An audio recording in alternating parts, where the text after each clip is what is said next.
예레미야 52장 31절부터 34절까지 시작. 유다 왕 여호야긴이 사로잡혀 간 지 37년 곧 바벨론의 에윌무로닥 왕의 즉위 원년 12째 달 25째 날 그가 유다의 여호야긴 왕의 머리를 들어 주었고 감옥에서 풀어 주었더라. 그에게 친절하게 말하고 그의 자리를 그와 함께 바벨론에 있는 왕들의 자리보다 높이고 그 죄수의 의복을 갈아입혔고 그의 평생 동안 항상 왕의 앞에서 먹게 하였으며 그가 날마다 쓸 것을 바벨론의 왕에게서 받는 정량이 있었고 죽는 날까지 곧 종신토록 받았더라. 아멘. 기도하겠습니다. 하나님, 나의 힘이 되시고 우리의 힘이 되시는 하나님을 사랑합니다.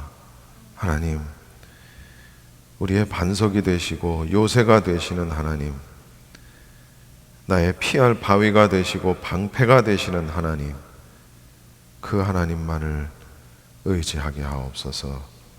힘들고 어려운 상황에 있을지라도 기필코 회복시키실, 다시 세우실 나의 하나님을 우리가 의뢰하게 하시고 의지하게 하옵소서.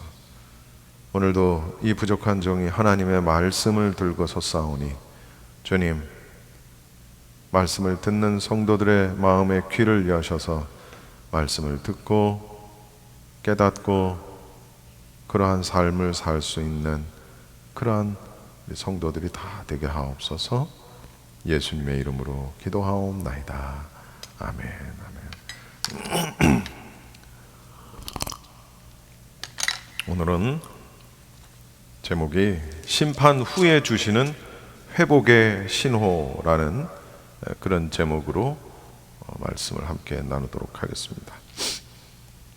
아까 말씀드린 대로 오늘은 예레미야서의 마지막 날, 마지막 장, 마지막 절이 되겠는데요. 예레미야는 이 52장에서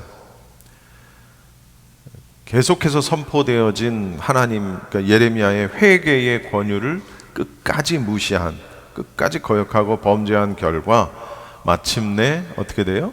유다가 바벨론에 완전히 패망한 거죠. 그런 어떤 왕국의 비참한 모습을 그리면서 이제 전체 예레미야서의 대단원의 막을 내리게 됩니다. 그런데 오늘 이 읽은 본문은 조금 이제 뜬금없다? 뭐 뜬금없는 건 아니지만 어쨌든 모든 것이 망하고 지금 쭉 우리 이제 보셨겠습니다마는 예루살렘이 함락되고, 그죠? 그리고 시드기야 왕이 비참하게 되고 눈이 뽑혀서 비참한 최후를 맞이하게 되고 또 성전 건물이 당연히 훼손이 되고 그리고 심지어 성전 건물 안에 있는 정말 귀중한 그 기물들, 뭐 우리 교회로 얘기하면 뭐 강단이고 컴퓨터고 드럼이고 뭐 키보드고 기타고 다 가져갔다 그 얘기예요. 성전에 있는 기물들을 다 약탈당했고 굉장히 우울하죠. 굉장히 비탄한 그런 기록들입니다. 그런 기록들을 쫙 쓴 다음에 가장 마지막에 여호야긴에 대한 말씀을 써요. 여호야긴. 여러분, 여호야긴의 석방과 관련된 기사가 오늘 여러분이 읽으신 마지막 기사예요. 요거는 굉장히 중요합니다. 유다 백성들에게 아주 희미하게나마 장래에 대한 희망을 주는 그런 메시지가 바로 오늘 31절에서 34절의 말씀이다 라는 겁니다. 과연 나라를 잃어버렸고 바벨론의 지배 아래에서 철저하게 절망할 수밖에 없었던 선민 이스라엘, 유다 백성들, 과연 이 사람들에게 진정으로 하나님께서 주신 희망이라는 건 과연 어떤 것일까요? 그게 바로 이 여호야긴 왕이 받은 은총을 토대로 우리가 이제 오늘 세 가지로 나눠서 살펴보도록 하겠습니다. 여러분, 여호야긴 왕이 누군지를 먼저 좀 잠깐 설명을 드리고 넘어가겠습니다. 여호야긴이라는 왕은 18살의 왕이 됩니다.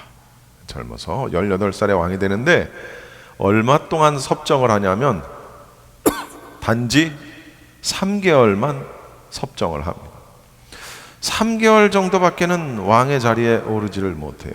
그런데 참 신기하게도 아니 석 달밖에 되지 않는 재위 기간에 얼마나 악을 많이 행했는지 성경에 보면 하나님 보시기에, 여호와 하나님 보시기에 악을 행했다. 3년도 아니고요, 30년은 뭐 더더군다나 아니고 3년도 아니고 3개월 동안, 도대체 3개월이면은 왕에 올라서, 우리 그냥 기본적으로 왕에 올라서 이제 어떻게 할 것인가, 뭐 이제 이런저런 플랜 같은 것도 짜고 이런저런 뭐 그러기에도 부족한 시간이에요. 3개월이라는 시간은. 그런데 3개월에 얼마나 악을 많이 행했는지 여호와 하나님 보시기에도 악을 행했다, 이렇게 평가가 돼 있어요. 결국은 이 사람은 바벨론으로 포로로 끌려갑니다. 석 달 딱 왕 위에 올랐다가 석 달 만에 바벨론의 포로로 끌려갑니다. 볼모라고 그러죠. 볼모. 끌려갑니다. 그리고 그 뒤를 이어서 왕이 된 사람이 누구냐면 그 사람이 바로 시드기야입니다. 시드기야. 근데 시드기야는 이 여호야긴의 숙부입니다. 작은 아버지라는 얘기예요. 숙부예요. 작은 아버지. 근데 시드기야는 정통성이 있다라기보다는 바벨론 왕 느부갓네살이 시드기야를 세운 거예요. 네가 왕해, 이렇게 세운 거예요. 근데 이제 나중에 어떻게 됐다 그랬죠? 시드기야가 바벨론 느부갓네살 왕을 배반하죠. 그래서 친애굽 정책을 써서 바벨론과 대항을 하죠. 그리고 근데 그것이 하나님의 뜻이 아니었다 그랬잖아요. 기억나시죠, 여러분?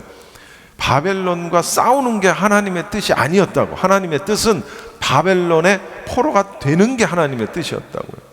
이해가 안 되지만 그게 하나님의 뜻이었다고요. 예를 들면 우리 보고 일본의 식민지가 되라, 하나님이 그게 뜻이었다는 거예요. 그러면 이거 뭐지? 이럴 수 있잖아요, 충분히. 근데 시드기야는 나라를 많이 사랑했겠지만 그러나 하나님의 말씀에 순종하지는 않았어요. 그래서 결국은 친애굽 정책을 써서 애굽의 군대를 동원해서 바벨론의 군대와 싸우려고 했다가 결국은 박살이 나고 이제 그는 아들이 보는 앞에서 죽게 되고 그 본인 자신은 눈이 뽑혀서 포로로 잡혀가게 됩니다. 자, 그렇게 됐던 그 시드기야 바로 그 전의 왕이 여호야긴의 왕입니다. 근데 어쨌든 유다에서는 시드기야 왕보다는 이 여호야긴을 합법적인 통치자로 보는 경향이 있었고, 그리고 그때 당시 사람들은 이 여호야긴이 돌아올 것이다 라는 걸 믿었다라는 겁니다. 근데 오늘 31절 말씀을 보면 여러분, 31절 시작. 유다 왕 여호야긴이 사로잡혀 간 지 37년 곧 바벨론의 에윌므로닥 왕의 즉위 원년 12째 달 25째 날 그가 유다의 여호야긴 왕의 머리를 들어주었고 감옥에서 풀어주었더라. 자, 무슨 얘기냐? 여호야긴 왕은 볼모로 끌려간 다음 감옥에 들어가게 됩니다. 그래서 37년이라는 세월을 그곳에 있게 되는 거예요. 37년. 자, 37년을 감옥에서 지내게 되는데, 근데 이제 이 여호야긴을 잡아갔던 느부갓네살 왕이 이제 나이 먹어 죽고 난 다음에 그 아들인 에윌므로닥이라는 왕이 이제 왕의 자리에 올랐는데, 그 에윌므로닥이라는 왕이 37년 만에 여호야긴 왕을 감옥에서 석방시켰다, 그 얘기입니다. 37년이라는 긴 세월이 지난 이후였지만 여호야긴은 결국은 자유의 몸이 되죠. 자유의 몸이 됩니다. 여러분, 그래서 이 여호야긴 왕을 통해서 하나님께서 주실 회복의 첫 번째 근거가 뭐냐면 바로 자유의 몸이 된다라는 거예요. 지금 포로가 돼 있죠. 이스라엘 백성들이, 유다 백성들이 자유의 몸이 된다. 그 얘기는 다시 뭐냐면 포로에서 귀환한다, 그 소리예요. 귀환한다.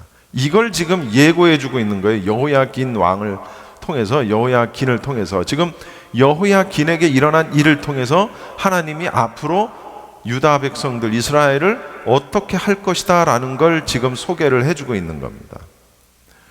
여호야긴이 결국은 고난 후에 자유의 몸이 돼가지고 평안한 때를 맞이하게 되지요.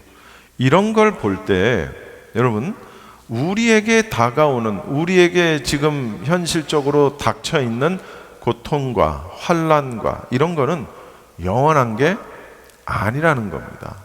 지금 상징적으로 표현을 해주고 있는 거예요. 영원한 게 아니다. 뭐냐?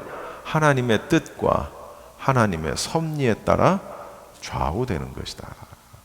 졸리신 분들은 일어나세요. 일어나서 말씀을 들으시면 돼요. 좌우되는 것이다. 자, 여호야긴의 인생을, 이 사람은 인생을 시작을 할 때 어디서 시작을 했냐면 왕의 자리에서 시작을 합니다. 그죠? 왕의 자리, 왕좌에서 시작을 해요. 그 다음 어디로 가요? 그 다음 감옥으로 가죠. 감옥으로 갑니다. 왕의 자리에서 감옥으로 갑니다. 그런데 오늘 본문을 보면 물론 여호야긴은 감옥에서 다시 왕좌로 돌아오지는 않아요. 그러니까 권력을 가진 자가 되지는 않아요. 그러나 그럼에도 불구하고 어쨌든 보좌에 앉게 됩니다. 왕의 자리, 왕과 함께하는 자리. 권력은 없지만 왕과 함께하는 자리에 다시 돌아가게 되는 거예요. 감옥에서. 이게 여호야긴이에요. 이게. 그러니까 처음에는 왕자리에서 감옥으로 갔어요. 그러니까 왕의 의복에서 왕복을 입었다가 감옥에서 입는 수의를 입게 됐어요. 근데 수의를 입었다가 다시 왕복을 입게 되는 그런 자리로 갔다, 그런 얘기입니다. 여러분, 이게 바로 세상사라는 거죠. 세상사. 이거는 꼭 신앙하고 연결짓지 않더라도 우리가 이제 잘 깨달을 수 있는 거예요. 뭐냐면 세상살이라는 게 좋을 때도 있고 나쁠 때도 있고 번영을 누릴 때도 있고 역경을 누릴 때 늘 엎치락뒤치락 마치 청룡열차를 타듯 업앤다운이 있는 거예요. 이게 세상이라는 거죠. 기쁘지 않을 때도 있고 기뻐할 때도 있고 슬프지 않을 때도 있고 슬플 때도 있고. 그래서 우리는 어떤 연습을 해야 되냐면 기쁘지 않을 때도 기뻐할 수 있는 연습, 또 슬프지 않을 때도 울 수 있는 또 연습. 무슨 얘기인지 이해하시죠? 이런 거예요.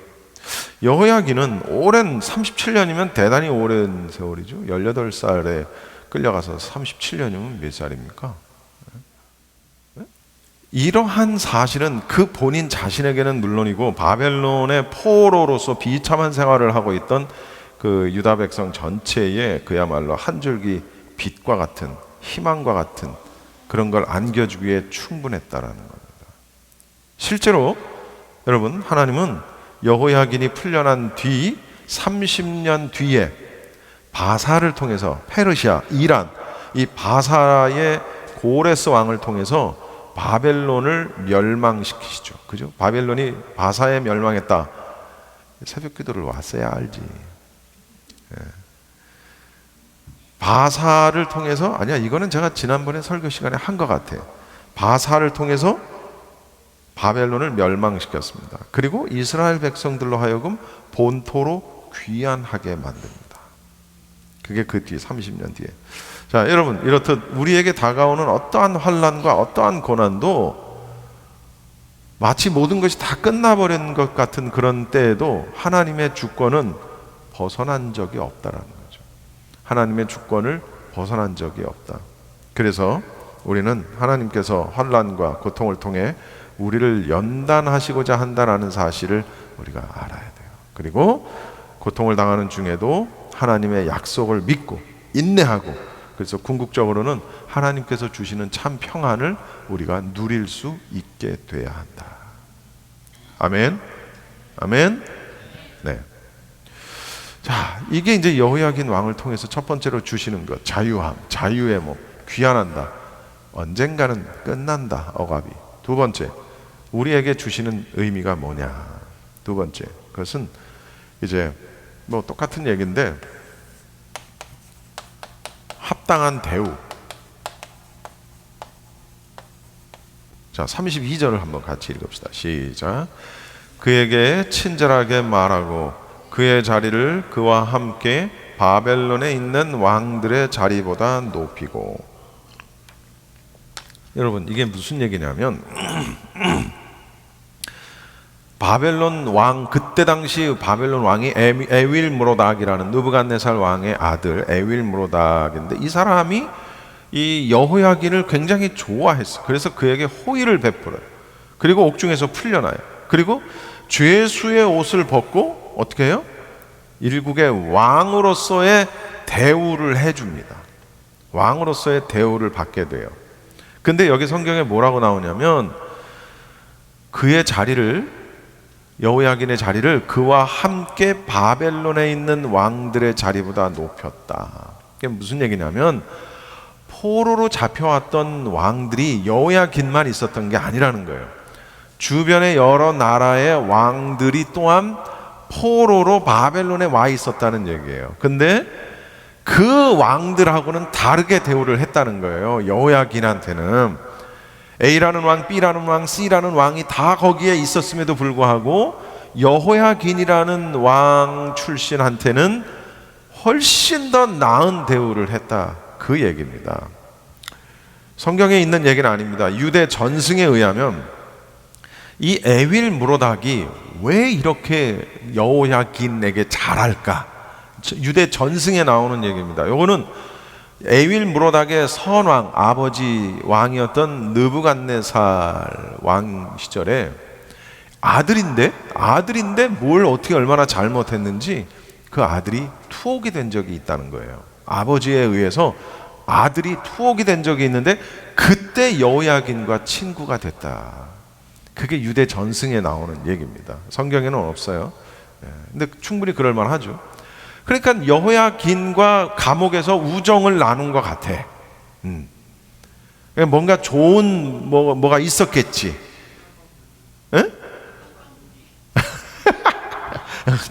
깜빵 동기도 될 수 있고, 같은 방에 있었을 수도 있고, 뭐 여러 인생의 좋은 얘기들을 나눴을 수도 있겠죠. 뭐 혹은 나이가 비슷했을 수도 있고 그랬는데, 그래가지고 에윌므로닥이 딱 왕이 되고 난 다음에 여호야긴을 바로 풀어낸 거예요. 그리고 그에게 왕의 버금가는 합당한 대우를 하기 시작을 하는 거예요. 근데 다른 나라의 왕들도 있었지만 그들하고는 다르게 여호야긴에게는 합당한 대우를 했다. 그런데 여러분, 포로로 잡혀간 이 자가 별다른 이유 없는데도 이처럼 후한 대우를 받았던 것이 그냥 단순히 에윌므로닥의 호의 때문이었을까? 좋은 관계 때문이었을까? 우리는 그냥 뭐 깜빵 동기니까 그럴 수도 있지 뭐 이렇게 생각하면 안 된다는 거예요. 뭐냐? 이 사건의 배후에는 틀림없이 누가 있다? 하나님의 섭리가 있다. 여호야긴과 이스라엘, 선민 이스라엘을 돌보시는 하나님의 섭리가 분명히 있다. 이렇게 우리가 보는 거예요. 이 합당한 대우에는 하나님께서는 그의 백성을 압제자들로부터도 호의를 얻게 하신다는 사실이에요. 무슨 얘기인지 이해하십니까? 바벨론이 압제자잖아요. 그죠? 그렇게 따지면. 그런데 압제자들의 마음을 이상하게 변화시켜서 그의 백성에게 동정을 베풀게 하신다. 근데 이 말씀이 어디 있느냐? 시편에 있습니다. 저희를 사로잡은 모든 자에게 긍휼히 여김을 받게 하셨도다. 사로잡은 모든 자에게 긍휼히 여김을 받게 하셨도다. 그러니까 압제자니까 무조건 핍박하고 이렇게 물론 하겠지만, 그러나 때로는 그 압제자의 마음을 하나님이 변화시켜서 그 백성들, 포로로 끌려온 자들을 동정할 수 있게, 그들을 함부로 하지 못하고 동정할 수 있게도 하신다. 하나님은 거칠게 말을 하던 자들을 친절하게 말하게 변화시키기도 하실 수 있다는 거죠. 또한 하나님께서는 그의 백성을 늑탈하던 자들로부터 그의 백성에게 먹을 걸 주게도 하신다. 그러니까 압제를 당하고 있는 자들도 희망을 갖고 여호와의 구원을 조용히 기다리는 것, 그게 결코 헛된 일이 아니라는 거예요. 물론 이제 그 독립심이 강하고 어떤 그 민족애가 강한 사람들은 나라를 찾기 위해서 싸우겠죠. 그게 나쁘다는 게 아니라 그렇게 해야 되겠죠, 물론. 그러나 궁극적으로 하나님께서 반드시 돌보신다. 그리고 회복시키신다. 합당하게 대우할 수 있도록 하신다. 자, 이렇게 아까 여호야긴이 볼모라고 그랬잖아요. 볼모로 끌려갔다 그랬잖아요, 바벨론에. 그러나 결국은 왕으로서의 신분, 그러니까 권력을 가지지 않은 왕으로서의 신분을 회복을 하고 그에 걸맞은 합당한 대우를 받게 하신다. 이건 무슨 의미냐? 하나님 선민으로서의 합당한 영광을 다시 누리게 할 것이다. 그걸 우리가 상징해 주는 사건이라고 보는 겁니다. 성도 여러분, 물론 우리가 이 땅에 살면서 대단한 영화의 삶을 살고 있지는 않아요. 그렇죠? 이 땅에서는 그런 삶을 누리고 싶을진 모르지만 그렇게 근본적으로 그런 삶을 누릴 수 있게 돼 있지 않아요. 우리는 그렇게 살 수가 없어요. 그래서 하나님께서는 그래도 우리 믿는 자들, 구원받은 믿는 자들의 고난을 기억하시고 우리를 다시 회복시키신다라는 거죠. 그리고 예수 그리스도를 따라서 하나님의 자녀다운 영광을 반드시 얻게 하실 것이다. 반드시 얻게 하실 것이다. 이게 여호야긴의 석방을 통해서 주시는 두 번째 우리에게 주시는 의미고요. 그리고 마지막으로 세 번째는 뭐냐면 정말 풍성한 은혜 가운데 하나님 주시는 풍성한 은혜 가운데 있게 될 것이다. 무슨 얘기냐? 여러분 33절을 제가 읽을게요. 34절을 읽으세요.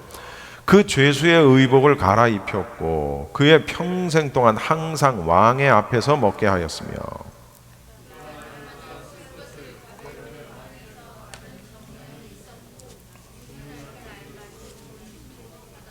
자, 여러분 보세요. 여호야긴에게 베풀어진 또 다른 은혜가 뭐냐면 일상생활에 필요한 모든 것을 부족함 없이 풍성하게 받았다는 거예요. 풍성하게. 여기 뭐라고 되어 있어요? 그의 평생 동안 왕 앞에서 먹게 했대요. 왕하고 겸상을 했다는 거예요. 네. 왕하고 겸상을 했다. 아무나 못하잖아요. 왕하고 누가 겸상을 해. 근데 그러한 합당한 대우를 해줬다는 거예요. 그런 위치로. 아이고 죄송합니다. 그리고 항상 풍성하게 그가 죽는 날까지 이러한 쓸 것이 34절에 뭐예요? 죽는 날까지 필요한 모든 걸, 날마다 쓸 모든 걸 다 받았다는 거예요. 근데 여기 34절에 보면 이게 그냥 누가 이렇게 몰래 도와주는 게 아니라 아예 왕명에 의해서 이렇게 되고 있어요. 그리고 언제까지? 평생 동안. 여러분, 이 에윌 무로닥이라는 왕이 그 중간에 이렇게 쫓겨납니다. 예, 에윌 무로닥을 몰아내고 이 네리글리살이라는 왕이 왕의 자리를 차지를 해요. 그러니까 이게 무슨 의미냐면 에윌 무로닥이 죽은 다음에도 그 뒤를 이어서 왕이 된 사람에 의해서도 계속해서 이 대우를 받았다는 거예요. 에빌무로닥이 죽었으니까 이제 너도 뭐 하차, 이게 아니었다는 거예요. 계속해서 언제까지? 여호야긴이 죽을 때까지. 하나님께서 여호야긴을 왜 이렇게 하셨을까? 이 사람은 석 달 동안 정치를 하는 왕의 자리에 올라 있는 동안에도 그렇게 그 하나님 보시기에 악을 행했던 왕인데 왜 하나님이 이상하다. 근데 이게 바로 이유라는 거예요. 하나님이 이스라엘 백성들에게 보여주실 회복에 대한 어떤 청사진이라는 거예요. 이게 회복에 대한, 그리고 오늘날 우리에게도 있게 될 그 모습이라는 거예요. 너희들 이렇지 저렇지 그러나 이렇게 될 것이야 라는 걸 보여주기 위한 샘플로서 지금 이를 이렇게 놔두신다라는 거죠. 결국은 또 어떻게 돼요? 그래서 유다 백성들이 이제 본토로 귀환하잖아요. 70년 뒤에 본토로 귀환할 때 그냥 귀환만 한다고 해서 모든 게 다 되나요? 성전이 세워지고 성벽이 공사되고 하는 게 그냥 귀환만 한다고 다 돼요? 그렇지 않아요. 거기에 따르는 모든 자재와 모든 게 있어야 되잖아요. 근데 그걸 하나님께서 모자람 없이 공급해요. 이게 그런 걸 예표하고 있는 겁니다. 예표하고 있는. 정말로 성경에 보면 마사의 이 고레스 그리고 그 뒤를 이은 왕들이 포로에서 귀환했던 이스라엘 백성들을 돕습니다. 희한하게 도와요. 그래서 아하, 여호야긴을 통해서 예표하셨던 게 이런 거구나 라고 정확하게. 아니 이스라엘 백성들이 무슨 우상숭배 안 하고 열심히 신앙생활 했었나요? 그렇지 않았거든요. 여러분, 하나님께서는 여호야긴과 이스라엘 백성들에게 그렇게 행하셨듯이 우리의 필요들을 채우시고 새로운 은혜들을 우리에게 베푸신다는 거예요. 그러니까 우리가 현재 당하고 있는 어려움이 무엇일까? 경제적인 것이든 육체적인 것이든 정신적인 것이든 뭐든 절대로 우리가 할 필요가 없는 게 있는데 그게 뭐예요? 바로 낙심, 절망 이런 거라는 거죠. 어려울 수 있어요. 힘들 수 있어요. 그럼요. 우리가 어떻게 살면서 좋은 날만 있습니까? 그죠? 고난의 때도 있고 절망의 때도 있죠. 그러나 낙심하거나 홀로 힘들어할 필요가 없는 것이 하나님께 나와서 내게 필요한 은혜를 구하는 거예요. 그리고 하나님이 이렇게 회복시켜 주신다는 사실을 우리가 절대적으로 신뢰하는 거죠. 그게 믿음이라는 거죠. 그게 믿음이다. 이 오늘 31절에서 34절 이 4절은요, 여러분, 이게 신학적으로 굉장히 상당히 중요한 의미를 가지고 있습니다. 여호야긴이 포로로 잡혀간 이후 오랫동안 살았고 또 마침내 감옥에서 풀려났다라고 하는 사실은 회복의 때를 예언했던 예레미야의 약속이 성취되는 하나의 징후였다라는 겁니다. 이것은 저의 의견이 아니라 많은 신학자들의 동일한 의견입니다. 모든 주석책에서 다 이렇게 해석을 하고 있어요. 저도 물론 공감을 하고요. 또한 이스라엘의 미래가 유다에 남아있던 자들, 포로로 끌려가지만 다 포로로 끌려가지는 않아요. 유다라는 땅 아래 일부 백성들이 남아 있습니다. 그래서 포도밭을 일구고 여기서 살아요. 가난한 백성들이 일부가. 그 다음 또 나는 바벨론으로 끌려가지 않을래 하고 도망을 갔던 사람들이 있어요. 애굽으로도 그렇고. 유다에 남아있던 사람, 도망했던 사람, 이 사람들을 통해서 이스라엘의 회복을 이루시지 않는다는 거예요. 그럼 누구를 위해 통해서? 포로로 끌려갔던 사람들을 통해서, 이 사람들을 통해서 하나님이 성전을 다시 회복시키시고 이스라엘을 다시 회복시키셨다는 겁니다. 할렐루야. 놀라운 거 아니에요? 남아있는 자들, 도망간 자들이 아니요, 끌려간 사람들을 통해서 하나님이 회복시키셨다. 여러분, 굉장히 중요한 거예요. 이 포로로 잡혀간 자들에게 이스라엘의 미래가 있다. 이것도 예언의 성취에 대한 전조이기도 한 겁니다. 이러한 사실을 우리가 절대로 명심하고 우리가 절대로 낭망하거나 낙심하거나 절망할 수 있어요. 예. 또 그런 것도 한 번쯤은 해야지. 뭐 안 하면 너무 인간적이지가 않잖아. 이제 그런 걸 했더라도 다시 회복하고 그런 회복시킬 수 있다는 믿음. 물론 저는 지금 이제 어떤 그 나라와 민족에 대한 어떤 회복을 이야기를 했지만 사실은 우리는 개인적으로 회복해야 되거든요. 우리가 말씀을 회복해야 돼요. 우리가 기도를 회복해야 돼요. 우리가 예배를 회복해야 돼요. 그죠? 결국 제가 저기 써놓은 하나님 중심, 말씀 중심, 예배 중심이라는 이 말은 하나님을 회복해야 되고 말씀을 회복하고 예배를 회복해야 된다는 말과 같은 의미입니다. 무엇으로 회복해야 되느냐? 열심히 사업하는 것으로 회복해야 되느냐? 아니라는 거예요. 열심히 운동해서 건강해지는 것으로 회복해야 되느냐? 그게 필요 없다는 건 아니지만 우리의 본질, 우리가 회복해야 할 본질은 그런 게 아니라는 거예요. 여러분, 보스턴의 한 지하병동에 이 얘기만 하고 마치겠습니다. 한 소녀가 격리가 되어 있습니다. 수용이 되어 있습니다. 이 소녀는 마음의 어둠 때문에 굉장히 심한 정신병을 앓게 됩니다. 얼마나 심했냐면 사람들이 옆에 오는 걸 허락지를 않아요. 그래서 괴성을 지르고 막 독서를 퍼붓고 막 그 무서운 그 정신병 닥터들이 온갖 노력을 다 기울이지만 결국 어떤 진단을 내리냐면 회복 불가능이라는 진단을 내립니다. 어느 정도로 회복이 불가능하냐면 이 부모의 아이조차도 그걸 포기해버립니다. 부모는 포기 안 하잖아요. 자기 자식이 뭘 했다고 포기하고 뭐 그러지 않잖아요. 근데 너무 심하니까 부모도 포기해버렸어요. 그러니까 면회도 안 가. 이제 면회 가면 뭐해? 막 그냥 소리 지르고 욕하고. 어느 누구도 이제는 의사도 누구도 아무도 관심을 보이지 않았어요. 회복 불가능이라고 낙인 찍힌 이 아이가 과연 자신을 바꾸고 세상을 바꾸는 위대한 삶을 살 수 있을까? 아무리 봐도 그런 삶을 살 수 있는 친구가 아니에요. 그런데 주님을 만나면 변화할 수 있어요. 할렐루야. 전혀 가능성이 보이지 않는 사람도 예수님을 만나면 바뀔 수 있다. 바로 이 소녀가 그랬어요.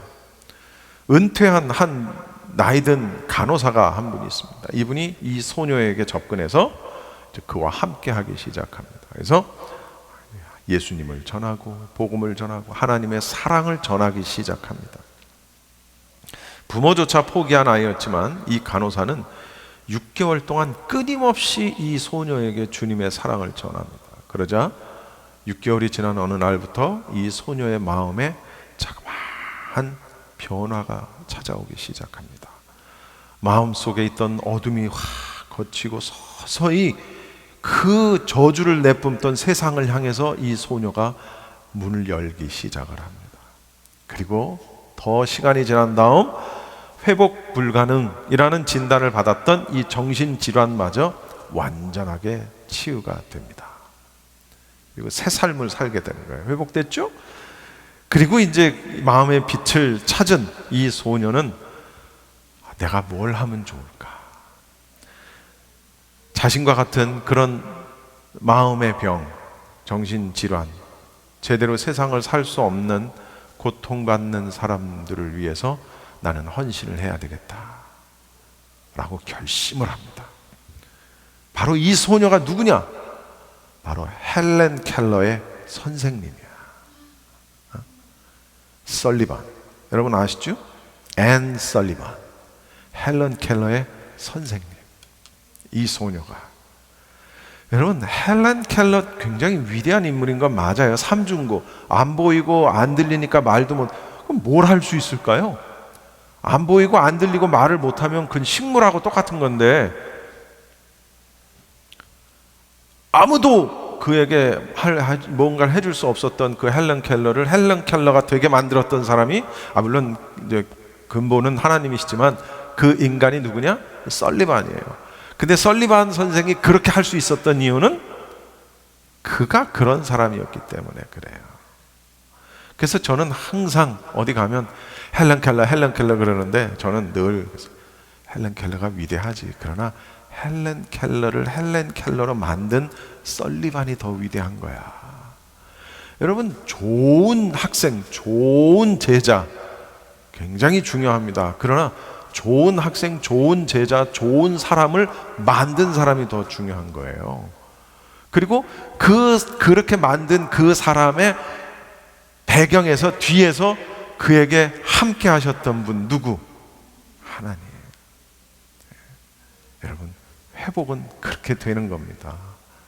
그래서 결론은 우리는 반드시 회복할 것이다. 어떤 것이 됐든지 간에 우리는 반드시 회복할 것이다. 그래서 우리가 할 일은 하나다. 말씀을 붙들고 기도를 회복하고 예배를 회복하고 하나님 앞에 겸손하게 나와서 무릎 꿇는 그러한 신앙이 우리 가운데 있어야 되겠다. 나의 힘이 되신 여호와여, 내가 주님을 사랑합니다. 나의 반석 되시고 나의 요새 되시고, 찬양팀 나오세요.